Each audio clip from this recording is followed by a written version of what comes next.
다니엘이 오늘 봉독하신 말씀 속에 이제 바벨론의 포로로 잡혀왔습니다만 바벨론에서도 하나님의 높이심을 따라서 정말로 모든 박수와 또 학자들의 우두머리로서 높은 직책을 따라 그 나라에서 권세를 또한 가졌었습니다만 계속하여 바벨론이 멸망하고 이제는 메대와 바사 나라로 바뀌어졌음에도 불구하고 또 그 나라의 셋째 치리자가 되어서 계속하여 이제 그 권세를 누리고 있는 모습을 보게 됩니다. 그런데 문제는 그 본토인들이 시기를 하게 되는 것이죠. 과연 본토에서 나고 또 본토인으로서 우리도 얻지 못하는 그 높은 자리를 왜 저 포로로 잡혀온 저 이방인에게 내어줘야 하는 것인가? 그래서 어떻게든지 그것을 모함하여서 넘어뜨리고 처치하려고 하던 국리 끝에 이제는 사자굴을 만들게 하고 이제는 그것을 집어넣도록 모반하는 내용들을 우리가 여기 봉독하신 말씀 속에서 우리 찾아봅니다. 이 모함을 받은 다니엘은 어떤 내역으로 모함을 받게 된 것입니까? 그는 모든 일에 아주 분명했고 부족함이 없었고 허물도 없었습니다만 그러나 억지로 이제는 그 정말 모함이죠. 그 모함 속에서 빠질 수 없도록 하나님을 택할 것인가 아니면 세상과 타협할 것인가 라는 이 하나의 어떤 질문 앞에서 여전히 하나님을 내가 죽으면 죽으리라 택하여서 하나님을 섬기고 또 하나님 앞에 머물러 있기를 작정하는 이 다니엘의 신앙 이것 외에는 도무지 모함할 수 있는 길이 없겠다 하여서 아주 강력한 이 메대와 바사의 법을 적용해서 30일 동안 이제는 누구에게도 신상 또 왕의 그 권세 위에 대적하는 다른 어떤 권세 사람에게도 구해서도 안 되고 신에게도 구해서도 안 되고 하지 말라. 이제 다리오 왕을 어떤 면에서는 속여가면서 다니엘을 잡으려고 이 아래에 있는 신하들이 모함을 하게 되지 않습니까? 그런데 그것을 알고도 그렇죠? 셋째 치리자니까 너무 자세히 알잖아요. 그 내용을 나라에 일어나는 일들 신하들이 하는 일들 다 알고 있잖아요. 그리고 이 일의 결과가 어떻게 될 것인가 너무 잘 알고 있어요. 나는 분명히 이 일 끝에는 사자굴에 던져지게 될 것이다. 그런데 어떤 것을 선택했다고 말씀합니까? 오늘 봉독하신 말씀 속에 보게 되면 아마 이 다니엘이 그냥 자기가 늘 하는 기도의 어떤 습관을 따라서 3번 하나님께 나아가서 창문을 열고 예루살렘을 향하여서 기도한 것 같아 보이긴 합니다만 그러나 사실은 다니엘은 더 아주 절박하고 간절한 어떤 그런 기도의 부담, 책임감 어떤 그런 마음을 갖고 기도했다라는 것을 우리가 금방 알 수 있어요. 왜냐하면 6장 말씀과 이후에 있을 9장 말씀은 사실은 이 다리오 왕, 그죠? 메데 바사 나라의 첫 왕으로서 다리오 왕이 원년 처음 1년 첫 해에 일어난 사건이라는 것을 성경이 기록해 주고 있기 때문에 그래요. 그러니까 9장에서 무슨 기도를 하고 있습니까? 9장 1절로 가서 말씀을 우리 한번 찾아보게 되면 메데 족속 아하수레오의 아들 다리오가 갈대아 나라 왕으로 세움을 입던 원년 곧 그 통치 원년에 나 다니엘이 서책으로 말미암아 여호와의 말씀이 선지자 예레미야에게 임하여 고하신 그 연수를 깨달았나니 곧 예루살렘의 황무함이 70년 만에 마치리라 하신 것이니라. 그죠? 그러니까 예루살렘이 70년 딱 차고 나면 이제는 다 바벨론 유수로 잡혀왔지만 70년 뒤에는 다시 회복된다라고 하는 예언이 예레미야서에 있다라는 것을 자기가 깨달은 거예요. 본 거예요. 그래서 지금 놀랐습니다. 다니엘이요. 그래서 나라를 위해서, 민족을 위해서, 예루살렘 성전 회복을 위해서 절박한 심정으로 지금 기도해야겠다. 계산을 해보니까 그 해가 바로 이 해다라는 것을 알게 된 거예요. 그래서 간절하게 기도합니다. 내가 금식하며 베옷을 입고 죄를 무릅쓰고 주 하나님께 기도하고 간구하고 이를 결심하고 그런 기도하는데 말이죠. 지금 이 원수들이 모함하는 원수들이 어떻게든 기도 못하게 만들려고 그래서 기도하게 되면 저를 잡아다가 던져 넣으려고 이런 하나의 엄청난 하나의 반역질을 계획하게 된 것이죠. 그러나 여러분 10대 어린 나이로 잡혀왔던 이 다니엘이 이제 이 때가 되면 이제 나이가 이제 한 70년 더 지났었으니까 85세 이상 90세 가까이 된 그런 때라고 볼 수가 있어요. 그러니까 아주 막 백발 노인이죠.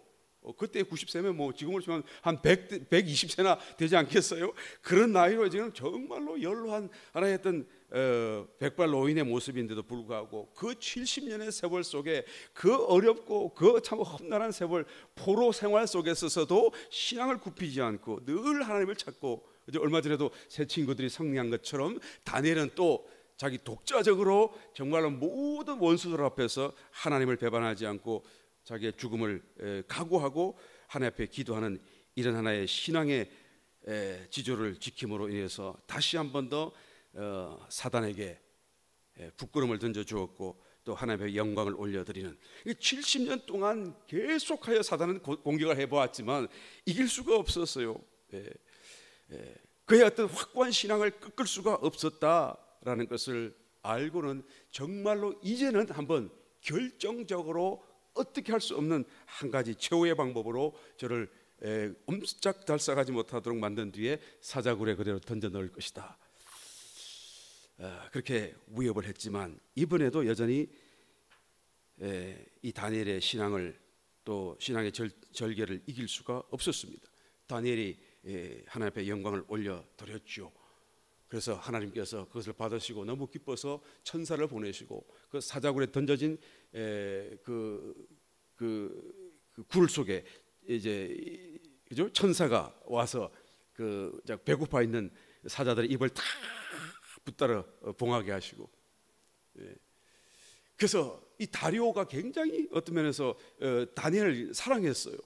어떻게 이런 일이 벌어질 수 있는지 우리는 이해할 수 없습니다만 나중에 다시 우리 한번 말씀 속에 찾아볼 수 보겠습니다만, 여러분 정말 신기한 사건이죠. 어떻게 일개 이렇게 높은 하나의 지배자 왕 최 꼭대기에 있는 사람이 이 포로로 잡혀왔던 이 한 사람을, 이방인을 이렇게 사랑하고 그를 위하여 건심하고 심지어는 그 왕이 금식을 하고 눈물로 잠을 못 자고 이 굴속에 던져진 다니엘을 위해서 걱정하는 모습을 우리가 보게 되는 것이죠. 그래서 그 이른 다음 날 새벽에 빨리 찾아가서 다니엘아 혹시 살았느냐, 내가 섬기는 그 하나님 너를 구원했느냐. 그러니까 다니엘의 음식이 쫙 들려오잖아요. 저와 여러분들도 이와 같은 놀라운 체험이 믿음의 성례에 있게 되시기를 바랍니다. 그러니까 그 소리를 들었던 이 다리오가 얼마나 전율했겠어요, 그죠? 분명히 죽어야 되지 맞는데 그냥 아무 일이 없이 아주 편안하게 그 사자굴 속에서 사자와 더불어 대답하는 다니엘을 체험하게 되는 것입니다. 너무 기뻤어요. 그래서 어떻게 합니까? 이렇게 나를 고생하게 하고 나를 잠시라도 이렇게 하고 저렇게 모함했던 그 사람 다 잡아와라.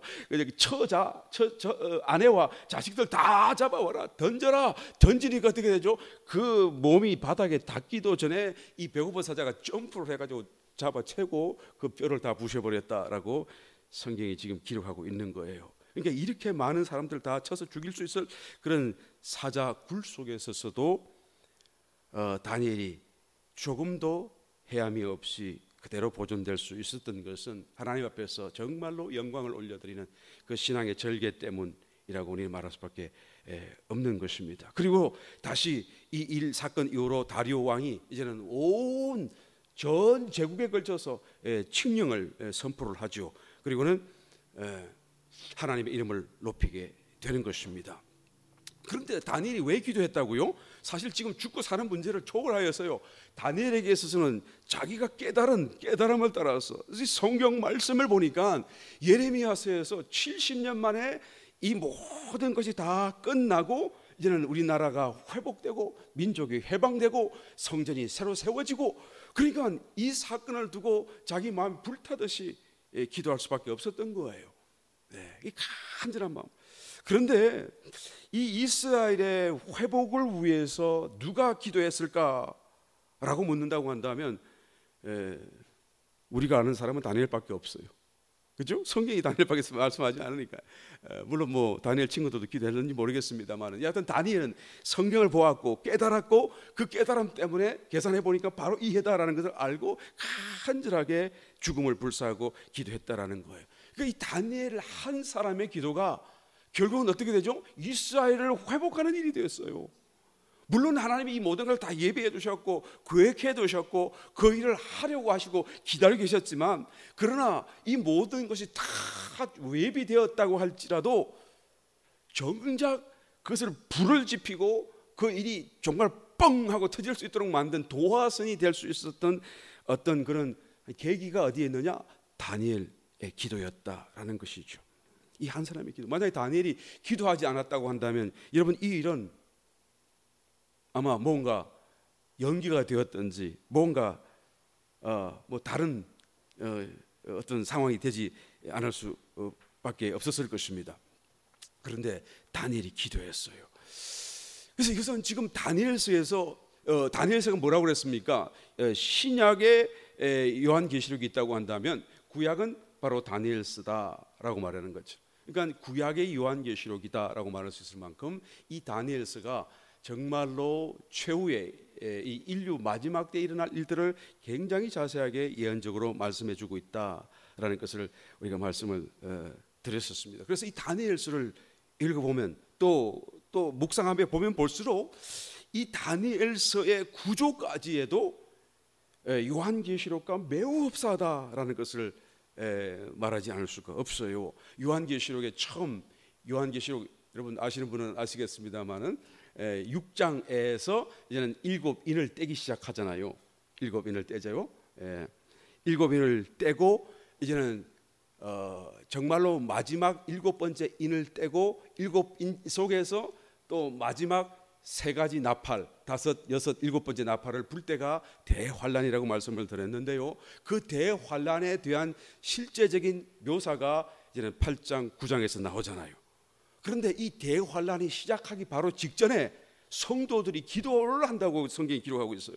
기도가 향 연기가 돼서 올라가니까 그 향을 받으시고 하나님이 이런 예정하신 그대로 환란, 심판, 분노를 이 땅 위에 집행하신다라는 것을 성경이 기록하고 있는 것이죠.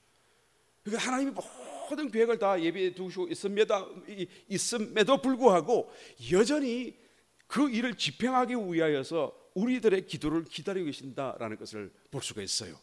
하나님이 이스라엘을 회복하려고 모든 것을 다 예배하고 나라를 다 바꿔가면서까지 준비를 하고 계심에도 불구하고 여전히 그 일이 이루어지기 위해서는 다니엘과 같은 어떤 사람의 기도를 하나님이 기다리고 계신다라는 거예요. 여러분, 기도가 얼마나 중요한지 세상 다시 한번 우리가 깨달아 보지 않을 수 없습니다. 나라와 민족을 위해서도 물론이거니와 하나님의 나라가 임하기 위한 것도 물론이거니와 개인적인 어떤 형편 속에서도 동일한 원칙이 적용되겠죠. 우리가 기도하지 않으면 하나님이 축복하기를 예비하고 있을지라도 그 축복의 손을 내밀 수가 없다는 것을 얘기한다고 있는 거예요. 우리가 깨달아야 되는 것이죠. 기도는 무엇입니까? 마치 기차가 지나가는 레일과 철도와 같다라고 말할 수 있죠. 모든 준비가 다 완비되었어도 이 길이 놓여져야 그 위로 이제는 비로소 기차가 지나갈 수 있는 것이다. 하늘나라의 모든 축복과 하나님의 역사와 하나님의 응답이 내 삶 속에 흘러 들어올 수 있도록 하기 위해서는 우리가 그것을 두고 기도를 해야 된다는 거예요. 믿으시면 아멘 하시기 바랍니다. 우리가 정말로 하나님 말씀을 의지해서 믿음을 갖고 기도해야 돼요. 우리가 아는 것도 기도해야 돼요. 뭐 하나님이 알아서 주시겠지가 아니다라는 얘기죠. 하나님 말씀대로 하나님 말씀을 의지하여 우리는 기도해야 된다. 이 원수는 말이죠. 그래서 이 성도의 기도를 막으려고 온갖 괴계를 다 사용한다라는 것을 이 다니엘서에서 먼저 말하고 있습니다. 곧 이제 다음 7장서부터는 이제는 마지막 일어날 일들을 실제적으로 예언하고 있는데요.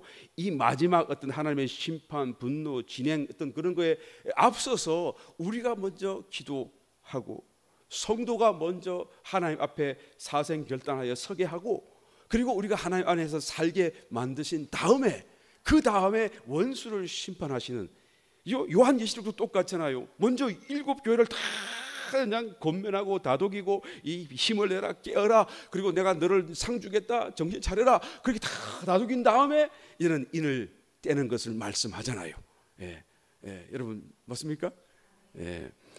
마찬가지로 이 다니엘서도 똑같이 이렇게 말씀해 주고 있는 거예요. 그러니까 우리가 뭘 해야 된다는 것을 한마디로 요약하자 치면은 이 다니엘서를 말하는 것은 바로 우리가 우리의 어떤 삶 속에 하나님의 역사를 위하여서 기도해야 한다라는 것을 한마디로 요약하여 말씀해주고 있습니다.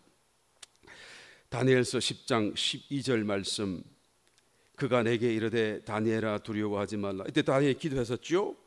내가 깨달으리 하여 하나님 앞에 스스로 겸비케 하기로 결심하던 첫날부터 내 말이 들으신 바 되었으므로 내가 내 말로 인하여 왔느니라. 이 다니엘이 하나님 앞에 기도했어요.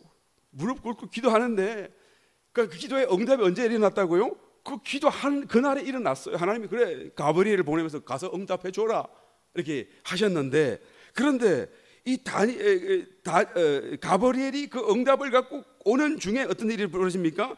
그런데 바사 국군이 21일 동안 나를 막았으므로, 그죠? 바사 국군이 21일 동안 나를 막았으므로 내가 거기 바사국 왕들과 함께 머물러 있었다가 군장 중 하나 미가엘이 와서 나를 도와주므로 이제 왔다 이렇게 얘기하는 거예요. 21일이 더 연기되었다 그 말이를 지금 얘기하는 것이죠.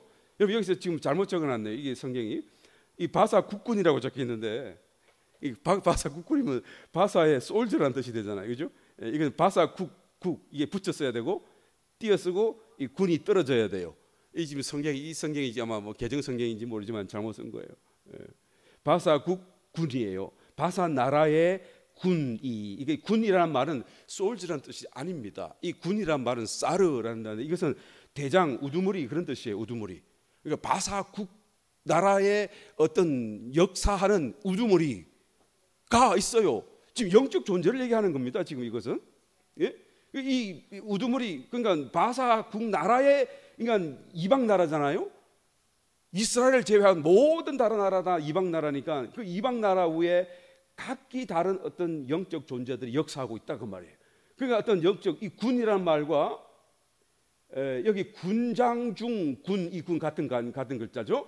그러니까 여러 우두머리 장수, 이 칩이니까 칩 중에서 하나 미가엘, 천사장이에요. 미가엘은 군대 장관이죠. 하나님의 여러 거룩한 천사들 중에서 미가엘은 군대 장관이고 가브리엘은 심부름하는 장관이고 세크터리 같은 사람이고 천사고요. 여하튼 이렇게 돼 있죠. 그래서 이 여러 그 칩 그 우두머리 중에 하나인 미가엘이라 그 말이에요. 그러니까 이 군이란 말과 여기 군이란 말이 같은 말이잖아요. 그러니까 이 바사국 나라의 어떤 천사장, 그 나라를 다스리는 거룩한 천사가 아니라 악한 천사겠죠. 그 두목 대장인 그 악한 천사 존재가 나를 막음으로, 그렇지 않겠어요? 가브리엘을 막을 정도면 굉장한 어떤 그런 힘을 가진 그런 천사, 악한 천사겠죠. 악한 천사들 중에서도. 그래서 나는 거기서 빨리 못 왔다 이 말을 하는 거예요. 그런데 이 말씀이 바사국군이 21일 동안 나를 막았으므로 내가 거기 바사국 왕들과 함께 머물러 있더니 군장 중 하나 미가엘이 와서 나를 도와주므로, 이 말이 지금 사실은 원어에서는 이 순서가 좀 바뀌어져 있어요. 이렇게 되어 있습니다. 원어로 보게 되면 바사국군이 21일 동안 나를 막았으므로 미가엘이, 군장 중 하나 미가엘이 와서 나를 도와주므로 내가 거기 바사국 왕들과 함께 머물러 있더니, 그 말이에요. 이해되십니까 여러분? 이 킹 제임스 버전은 그렇게 번역을 해놨는데, 요 이렇게 한국말 성경은 이 순서를 바꿔놨어요. 몇 개 다른 번역 성경이 순서를 바꿔놨는데 꼭 그렇다고 틀린 말은 아닙니다만 오해할 수 있어요. 무슨 말입니까? 다시 보겠습니다. 바사국 어떤 악한 천사가 나 가브리엘을 막았으므로 천사장인 미가엘이 와서 나를 도와주었고, 그리고 그 도와주는 동안에 나는 바사국 왕들과 함께 있었다. 그죠? 왕들과. 그래서 그 왕들과 함께 있는 동안에 미가엘은 싸워줬고, 나를 대신해 싸워줬고, 길을 터주었고, 근데 나는 그 상황에 바사국 왕들과 함께 머물러 있었는데, 머물러 있으면 무슨 일이 벌어질까요? 바사국 왕들에게 어떤 선한 하나님의 역사, 어떤 경륜을 따른 어떤 선한 어떤 영향을 끼쳤겠죠. 다리오가 왜 다니엘을 그렇게 좋아했는가? 우리는 이해할 수 없지만 이걸 보면 이해할 수 있어요.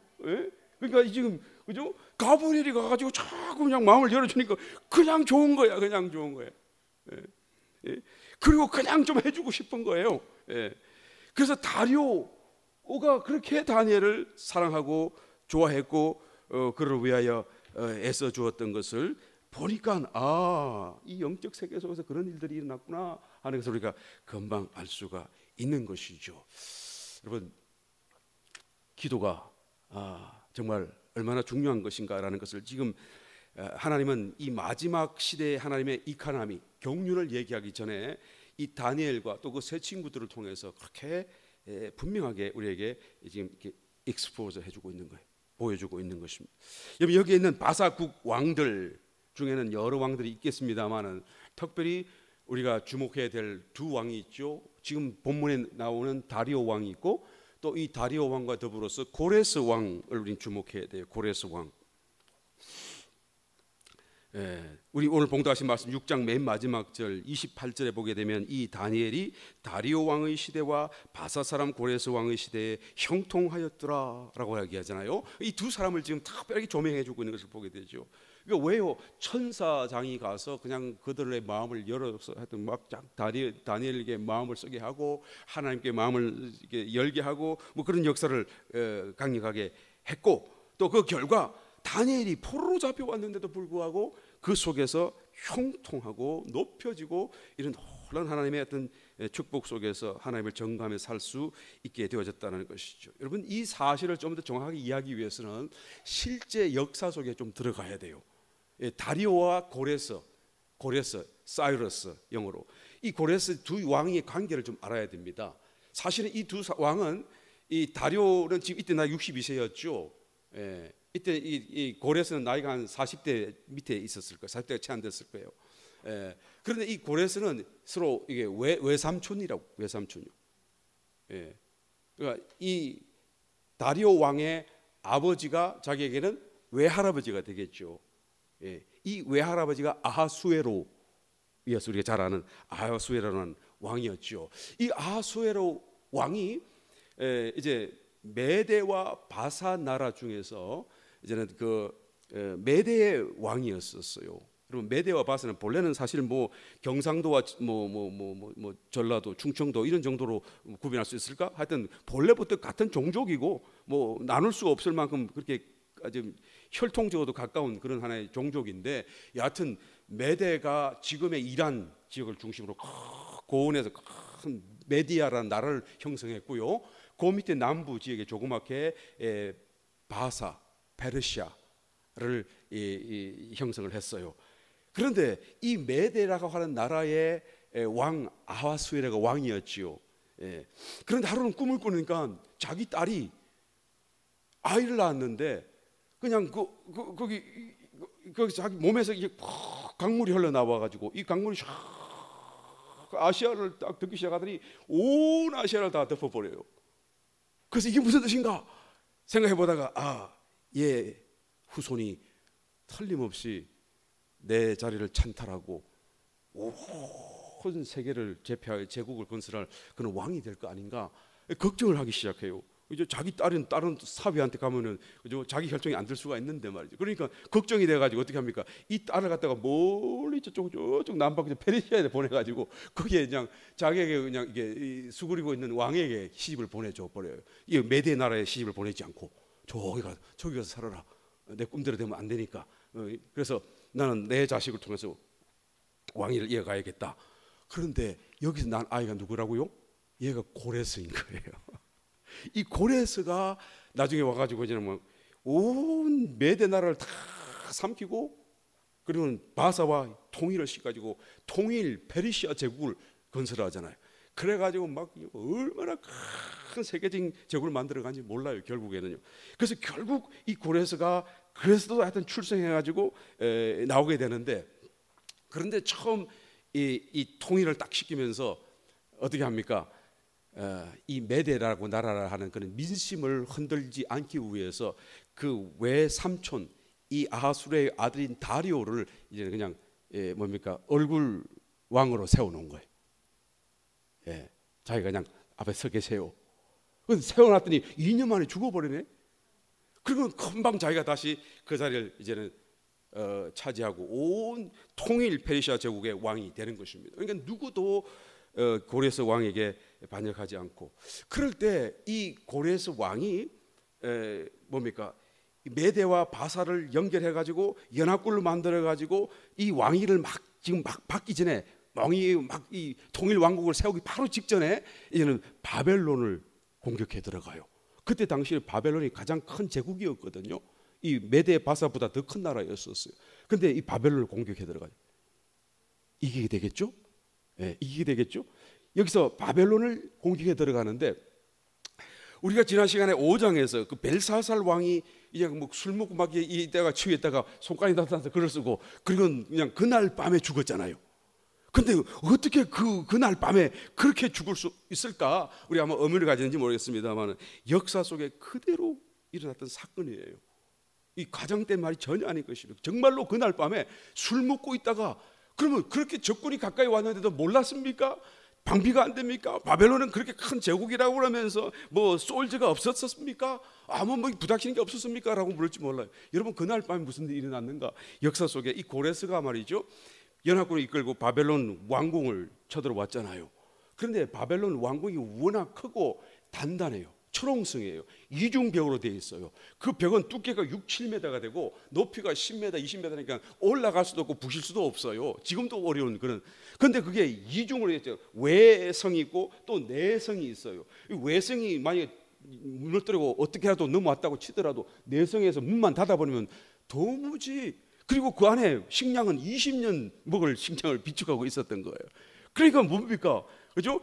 너희들 뭐 아무리 쳐들어와도 결국은 우리 문만 닫고 있으면은 어떻게 되죠? 너희들이 군량미가 떨어져서 결국 굶어서 돌아갈 거야. 그런 생각에 아무런 걱정 없이 안에서는 술 파티를 열고 이 벨사살 왕이 그냥 그러고 있었던 거예요. 그런데 그 철옹성 같은 도무지 침범할 수 없었던 그 바벨론 왕 안으로, 여러분, 이 유브라데 강이 흘러고 갔는데, 유브라데 강이 흘러가니까 물도 있겠다 안에서, 그죠? 흘러가는 강 위로 이렇게 이 벽을 쌓아가지고 배도 못 들어오고 사람도 못 들어오고 물만 들어 지나가잖아요. 네. 그런데 이 고레스가 가만히 생각하다가 이 물길 들어간 앞에 일진을 갖다 붙이고, 또 흘러나오는 그쪽에 또한 일진을 배치를 하고, 또 나머지 한 3진을 가지고 상류로 올라가서 이 물을 돌려버렸어요. 예, 이게 넙지도록 흘러가게 하여, 이게 물이 점점 줄어들더니 이런 허리 발 밑으로 내려오는 거예요. 그래서 명령을 내기를, 너희 무릎 밑으로 물이 차거든 적시로 들어가서 부셔라. 그래가지고 순식간에 양쪽으로부터 들어와가지고 술 먹고 있는 그 차반에 쳐서 죽인 거예요. 얼마나 놀랐을까요? 예, 이 고레스가 그렇게 영민하고 또 참으로 민첩하고 대단한 하여튼 왕이었던 것을 보게 되죠. 그래서 하여튼 바벨론 나라가 하루아침에 그날 밤에, 손가락이 보이던 그날 밤에 벨사살 왕이 쳐서 죽임을 당하고 바벨론 나라가 멸망당하는, 정말로 급작스럽게 멸망당하는 그런 엄청난 사건이 있었습니다. 성경 그대로 다니엘서 5장 이야기죠. 그런데 더 놀라운 것은 이 일이 성경에 이미 예언되어져 있었던 거예요. 이사야서에서, 예레미야서에서도 마찬가지였지만 이사야서, 그러니까 150년 전이에요. 이 일이 있기 전에 150년 전인 이사야서에서 이사야가 예언을 해놓은 거예요. 우리 한번 볼까요? 이사야서 44장 27절로 이하의 말씀 한번 읽어볼까요? 보면, 기품에 대하여는 이르기를 마르라, 내가 내 강물들을 마르게 하리라 하며, 고레서에 대하여는 이르기를. 고레서라는 이름을 적어놓은 거예요, 성경에. 150년 전에 말이에요. 예? 정확하게 사이러스라는 이름을 적어놓은 거예요. 그는 나의 목자라, 나의 모든 기쁨을 성취하리라. 이 하나님 말씀이죠. 나는 예루살렘에 대하여는 이르기를 중건되리라, 성전에 대한 이르기를 내 기초가 세움이 되리라 하는 자니라. 예. 그 다음 또 넘어가 볼까요? 45장. 나 여호와는 나의 기름 부음 받은 고레스의 오른손을 잡고 열국으로 그 앞에 항복하게 하며 열왕의 허리를 풀며 성문을 그 앞에서 열어서 닫지 못하게 하리라. 내가 고레스에게 이르기를, 내가 내 앞서가서 험한 곳을 평탄케 하며 눈물에서 부숴. 고레스가 이것을 갖다가, 여러분, 자기는 자기의 힘으로 자기의 지식으로 한 걸 알았는데 보니까 말이죠, 성경에서는 이미 다 하나님이 예언해놓고 하나님이 그를 세우셨고, 심지어는 그를 갖다가 어떻게 했죠? 나의 목자다, 나의 기름 부은 자다. 그러니까 그죠? 어노인티드, 이 말 크라이스트란 말이에요. 크라이스트, 메시아란 말이에요. 메시아 말을. 고레스가요. 굉장한 사건이죠. 그래서 내가 기름 부어서 너를 세워두었다라는 말을 성경이 벌써 예언해 놓고 있는 거예요. 앞에 44절 다시 한번 돌아가 볼게요. 보면 그래서 자기의 지식으로 이긴 줄 알았더니 하나님이 그렇게 해주셨고 싸움을 이기게 했고, 자기의 지식으로 내가 강물을 돌려서 그렇게 침범에 들어간 줄 알았더니 하나님이 벌써 그렇게 할 것을 다 예언해 놓고 있다는 것을 우리가 여기서 보게 되는 것이죠. 만약에 여러분 이 고레스가 이 성경 말씀을 전달 받을 수 있었다고 한다면 사실 얼마나 놀랐겠어요. 그런데 그런 사건이 정말로 일어났습니다. 다니엘이 이 고레스를 만난 거예요. 예. 다니엘이 바로 아까 말씀드린 대로 다리오와 고레스의 동안에 형통하였더라. 그죠? 그래서 이제는 다니엘이 예전엔 바벨론 왕국이 멸망한 다음에 이제 다리오가 올라왔고, 다리오에게도 사랑받다가 이제는 다리오도 죽고 이제 고레스가 올라오니까 이제는 그 셋째 지휘자로 있던 다니엘이 이제는 왕께 나아가서 이제 이렇게 배할하지 않겠습니까? 아뢰를 하면서 어떻게 해줘? 왕이시여, 내가 당신께 보여드릴 게 있습니다. 그리고는 이 이사야 두루마리를 들고 왔지 않겠어요? 이렇게 쫙 펴가지고 이 보세요, 당신의 이름이 여기 있습니다. 당신이 왕이 된 것은 하나님이 그렇게 하신 겁니다. 당신이 그 바벨론 왕국을 물을 틀어서 이긴 것도 당신의 깨가 아니고 하나님이 그렇게 해놓으셨고 그렇게 해주신 것입니다. 하나님의 지혜고 지식입니다. 그리고 정말 그래. 그러고 보니까 자기에 대한 얘기가 쭉 나오잖아요. 그러니까 이 고레스가 얼마나 놀랬겠습니까? 이 말을 듣고 그러면 어떤 마음이 들까요? 여러분 같았으면, 이야, 다니엘아, 그러면 내가 어떻게 해야 되지? 당신 하나님이 나를 왜 이렇게 세워놓으셨고 나에게 왜 이렇게 이런 일을 일어나게 만드는 것이야? 라고 묻지 않겠습니까? 그래서 보니까 하나님의 성전을 재건해 주셔야 되고 또 하나님의 민족 백성들을 해방시켜서 자기 나라로 돌아가게 하시라고 지금 여기에 적혀 있지 않습니까? 그러니까 고레스가 단박에 칙령을 선포를 하고 이스라엘 백성들을 다 릴리스하고 그리고 자기 나라로 돌아가게 만들고 성전 건축하도록 많은 재료를 다 공급하고. 여러분, 이 일이 일어날 수 있나요? 예? 포로된 나라 백성 속국에게 자기 신을 섬기라 그러고 돌아가라 그러고 그런 어리석은 왕이 있을 수 있나요? 여러분, 이 성경을 믿지 않는 학자들 중에 이 말씀을 정말로 정면으로 부인하는 사람들이 있어요. 에스라서에서 보게 되면 1장 1절로 한번 볼까요? 에스라서 보게 되면 바사왕 고레스 원년에 이 에스라가 이제는 이 사건이 있은 바로 뒤에 학자였죠. 예, 기록했습니다. 바사왕 고레스 원년에 여호와께서 예레미야의 입으로 하신 말씀을 응하게 하시리고 바사왕 고레스의 마음을 감동시키시며 제가 온 나라에 공포하고 조수도 내리 가로되 바사왕 고레스는 말하노니 하늘의 신 여호와께서 세상 만국을 내게 주셨고 나를 명하사, 그러니까 자기 힘으로 한 게 아니고 여호와께 주셨다는 거죠. 유다 예루살렘의 전을 건축하라 하셨다. 예, 그 다음에 또 이스라엘의 하나님은 참신이다. 그 중에 무릇 그 백성들은 다 돌아가라. 올라가서 여호와의 성전을 건축하라. 하나님이 너희와 함께 하시길 내가 원하노라. 이렇게 칙령을 선포를 했다 그 말이에요. 이 에스라서에서 이거 기록해 놓으니까 에스라는 다 이게 끝난 뒤에 그거 다 보고 난 뒤에 이렇게 쓴 거야. 예? 그러니까 이거는 거짓말이야라고 하는 그런 것을 주장하는 학자들이 있어요. 한동안 그래서 성경 이거 에스라서 믿을 수 없다라고까지 말을 이렇게 공방을 벌였던 적이 있습니다. 역대하서에 한번 볼까요? 역대하 36장 21절. 역대하도 물론 이스라엘이 멸망하기 전에 일어난 일을 쭉 기록했지만 이 역대하를 기록한 사람도 에스라라고 알려져 있죠. 예. 그죠? 여기서 보시게 되면 이에 토지가 항무하여 안식년을 누린 것 같이 역대하서 맨 마지막 부분이에요. 70년을 지내었으니 여호와께서 예레미야 입으로 하신 말씀이 응하였더라. 바사왕 고레스 원년에 여호와께서 예레미야 입으로 하신 말씀 응하게 하시려고 바사왕 고레스의 마음을 감동시키시며 제가 온 나라에 공포하고 조수도 내리 가로되. 똑같은 말 좀 기록하고 있잖아요. 그러니까 야 이것도 이게 똑같은 말이야 믿을 수 없어라고 그렇게 말을 했던 거. 왜? 그때 당시에 그 페르시아의 그 왕들이 얼마나 야가 빠진 사람들인데 그리고 얼마나 무자비한 사람들인데 이렇게 바보 같은 짓을 할 리가 없어. 사실 그 사람들이 뭐죠? 아무리 순한 사람이라고 할지라도 역사 속에 이렇게 자기의 속국 포로들을 그냥 내준 사람이 어디 있나요?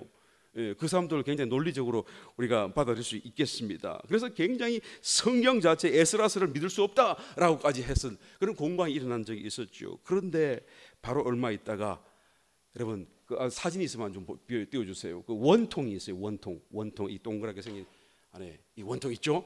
이게 굉장히 커 보이죠? 예, 근데 확대해서 그렇죠. 여기서부터 여기까지 길이가 한 9인치밖에 안 돼요. 이게 크지 않습니다. 요만한 원통이에요. 이 원통에 이 아케이디어가 막 기록되어 있죠. 이게 지금 그 고레서의 칙령을 기록해 놓은 하나의 통이에요. 예, 이렇게 해서 필요하면 둥글둥글 굴리면서 이렇게 그냥 이렇게 종이 같은 데다가 이렇게 글을 갖다가 복사 카피할 수 있게끔 또 할 수 있는 그런 하나의 용도이죠. 하여튼 이만한 9인치짜리 썼는데 이게 발견된 거예요. 이 발견된 이 고레서가 썼다고 하는 이 칙령, 이 원통이 발견되고 나서는 다른 사람이 아무 말을 할 수가 없어요. 왜 그렇습니까? 이 말씀에 기록되어 있는 거예요. 이 지금 에스라서에 나왔던 그 말씀 그대로 말씀을 번역한 걸 제가 가져왔는데 보면 이렇게 적겠습니다. 그 내용이 여러 가지 내용이 있는데 내가 그 중에 일부분을 읽어드리겠습니다. 바벨론 거주민에 대하여는 나는 노동자들에게 임금을 안 주는 것과 사회적 신분을 안 주는 제도를 폐지한다. 나는 그들의 무질서한 주거 생활에 안녕을 주었고 티그리스 다른편에 있는 헌납됐던 도시들을 다 돌려주었다. 그 땅은 오랫동안 폐허되어 온 거룩한 땅으로 나는 역시 이전의 원주민들을 모아서 그리로 돌려보냈다. 나는 오랫동안 황폐되어 온 성소들과 그 안에 있었던 신상들을 티그리스 강 저편에 신성한 도성들로 귀환시켰으며 그들을 위하여 영구적인 성소들을 지어주었다. 이곳의 주민들은 모두 모아서 저들의 거주지로 귀환시켰다 라고 얘기를 쫙 적혀있는 거예요. 그러니까 지금 에스라서의 내용과 똑같은 내용이 딱 기록된 것이 드러난 거예요. 그러니까 아무도 이제는 더 이상 성경을 반박할 수가 없는 것이죠. 예, 여러분 성경은 믿을 수 있는 기록입니까? 아니면 믿을 수 없는 것도 있습니까? 제가 묻는 제가 바보죠. 이 다니엘이 이 사건을 이사야서를 갖다 들고 보여주고 읽어줄 뿐만 아니라 그와 더불어서 얼마 전에 있었던 그죠? 느부갓네살 왕이 보여줬던 그 신상도 얘기했지 않겠어요? 그죠? 당신이 지금 메데 바사 국가로 바벨론 제국을 쓸었던 것은 벌써 하나님이 느부갓네살 왕에게도 보여주었다. 당신의 적국인 바벨론 그 왕인 느부갓네살에게 보여주었다. 그의 큰 신상이 보였는데 머리는 검이었고 그게 바벨론 제국이었다. 메데와 바사 언어로 된 나라가 와서 그것을 침공하고 멸망시킬 것이다 라는 것을 보여주었다. 그리고 당신의 나라도 영원할 수가 없다. 뒤에 하나님이 말씀하셨는데 이제는 곧 동 같은 나라가 와서 당신 제국을 무너뜨릴 것이다. 여러분 이 당시에 고레서 당시에 이 페르시아 제국이 얼마나 컸는지 여러분 위로는 유럽과 그죠? 그냥 시리아, 터키 다 근데 밑으로는 아프리카 대륙 그리고는 오른쪽으로 이란, 이라크, 이란 다 지나가면서 저기 인도까지 말이에요. 그 어마어마한 세계 제국을 건설했던 거예요. 이 페르시아 제국이요. 그런데 그 앞에서 다니엘이 말하는 겁니다. 당신의 제국이 영원하리라고 생각하지 마세요. 하나님이 바벨론 제국에 넘겨줬던 것처럼 당신의 제국도 망할 때가 있습니다. 그래서 그 말을 여러분 이 고레서가 믿었을까요? 안 믿었을까요? 믿었겠죠. 안 믿는 사람이 바보죠. 조금 전에 그 놀라운 걸 다 봤잖아요. 그래서 그 말을 다 아멘하고 믿고 어떻게 했습니까? 이제 결국 자기가 나이 들어 죽었을 때 어떻게 하면 자기의 무덤을 그렇게 거창하게 짓지 않았어요. 이집트의 그 뭐 피라미드 같은 어마어마한 그런 규모로 더 크게 지어도 부족할 사람인데도 그렇게 짓지 않았어요. 명료하기를 조그맣게 아담하게. 한번 사진 한번 보여주시기 바라겠습니다. 그의 묘가 있어요. 그 묘를 이렇게 짓게, 그죠? 이 사람이 없다가 또 생겨났네. 이 사람이 요만한 섬에 요 정도밖에 안 돼요. 뭐 사람 키에 비해서는 큰 것 같아 보였지만은 그 대제국을 건설한 그런 황제의 무덤으로는 아주 초라하기 거지없지요. 왜 이렇게 지었을까요? 허무하다 그 말이에요. 내 뒤에 곧 내가 무너지고 이게 영원하지 않다는 걸 내가 듣고 알기 때문에 그래요. 그리고 자기의 비문에다가 그런 말을 딱 그냥 적어 놓았어요. 예. 이 뒤에 200년의 세월이 지나갔습니다. 이제는 알렉산더가 이제는 군사를 이끌고 다시 쳐들어왔죠. 그 알렉산더 사진이 있는데요. 고레서 사진은 없고요. 이게 알렉산더 벽 위에 있는 알렉산더 사진이죠. 이 말도 잘 맞는 거 보니까, 사실적으로 그린 거 보니까 이 얼굴도 본 오리지널에 가까운 모습이 아닐까 생각이 드네요. 눈이 크고 막 눈이 부리부리하고 막 머리 휘날리면서 이 젊은 33세에 요절했는 그 짧은 시간 속에 전 세계 이 페르시아 제국보다 더 큰 제국을 정복해 갔던 그런 엄청난 하나의 사람이었죠. 이 모습, 이 사람이 이제는 군사를 이끌고 그 강력한 세계 최고의 군사를 이끌고 막 창금을 번쩍거리면서 이제는 이 페르시아 제국을 침공에 들어왔잖아요. 그리고 다 부셔버리고 왕궁도 부셔버리고, 그리고는 마지막으로 이 고레스가 있는 이 페르시아 제국을 건설한 이 고레스의 무덤이 있는 그 무덤을 다 뒤집어 놓으려고 무덤까지 찾아왔잖아요. 근데 아까 보았던 그 무덤 앞에 이르렀을 때 비문이 조그맣게 적혀 있었어요. 그러니까 알렉산더 대왕이 이게 무슨 뜻이냐 통역을 시켰더니 이렇게 적혀 있는 것입니다. 나 고레스는 한때 세계를 지배했었다. 그러나 언젠가는 이 땅이 다른 왕에 의해서 점령될 것을 나는 안다. 그대가 우리라고 예상하고 오래전부터 여기 누워 기다리고 있었다. 그러나 점령자여, 그대도 언젠가는 누구에겐가 점령을 당할 것이다. 이 나라는 내가 이룩한 것이니 그대는 내 무덤을 파괴할 권리가 없다 라고 정하는 거예요.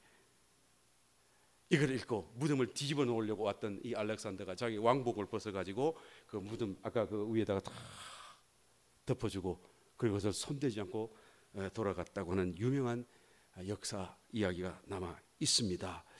여러분, 하나님의 말씀이 얼마나 세세하고 또 얼마나 1.1획도 틀림없이 그대로 진행되고 있는가라는 것을 우리 역사 속에서도 다시 한번 우리가 찾아볼 수 있는데요. 이 알렉산더 대왕 같은 사람, 고레스 같은 그런 큰 하나의 이방인조차도 하나님의 어떤 힘과 또 살아계심을 간증하고 있다는 것을 우리가 알게 되죠. 이번 요한계시록 성경에서 1장 3절에 뭐라고 말씀합니까? 이 책을 읽는 자와 이 예언을 듣는 자와 그 속에 있는 것을 깨닫고 지키는 자가 복이 있으리라. 왜요? 때가 가까움이기 때문이니라 얘기하는 것이죠. 하나님의 때가 정해져 있고 그 때가 그대로 온다. 고레스 손에 들려졌던 이사야의 그런 두루마리 성경 말씀처럼 저와 여러분 속에 이 말씀이 그대로 들려져 있고 이 말씀이 그대로 이루어질 것임을 우리 속에서 계속하여 또 말씀해주고 있다는 것을 우리는 알아야 하는 것입니다. 우리가 다시 한 번 더 이 모든 하나님의 때가 완성되기 전에 우리는 기도하면서 또 우리의 개인적인 삶과 공동적인 교회적인 삶 속에 하나님이 함께 하시는 놀라운 체험 또 축복 또 하나님의 그런 보호하심 속에 우리가 모든 세상의 간정 천사들 앞에서의 또한 정의 되어야 될 줄 믿습니다. 우리 다음 시간부터는 이제 7장 본론적으로 이제는 이방인의 때에 관한 예언의 말씀을 우리가 다루게 될 것입니다. 정말로 무슨 일이 일어날 것이고 마지막에 또 정말로 그 때가 얼마나 가까워졌는가 우리가 다시 한번 더 이 말씀을 우리가 통하여서 우리가 고레스 왕이 전율하면서 그것을 느꼈던 그대로 우리가 다시 한번 더 하나님의 말씀을 깨달아 볼 수 있는 귀한 시간 되실 줄 믿습니다.